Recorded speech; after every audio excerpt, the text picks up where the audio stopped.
সাবধান, সাবধান, সাবধান, সাবধান, সাবধান করে দিচ্ছি সবাইকে।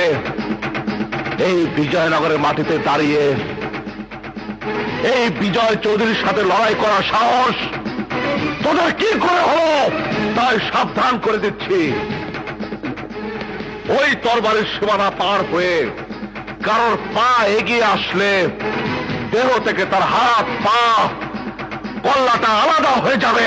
মেজ, বুঝেছো কার বুদ্ধিতে এই চাষা আকবর নির্বাচন করার সাহস পেয়েছে? এই চাষা যদি চেয়ারম্যান হয় তাহলে উনি সেই ফায়দা লুটবে। মুখ সামলে কথা বলো। আমি তোমাদের মতো লোভী নই যে আকবরের চেয়ারম্যান হওয়ার সুফল আমাকে ভোগ করতে হবে। আল্লাহর রহমতে আমার বাপ দাদা যা রেখে গেছে তার চেয়ে বেশি কিছু আমি চাই না, কিন্তু আমি বেঁচে থাকতে জুলুম অত্যাচার করে এই গরিবের হক তোমরা কেড়ে নিতে পারবে না।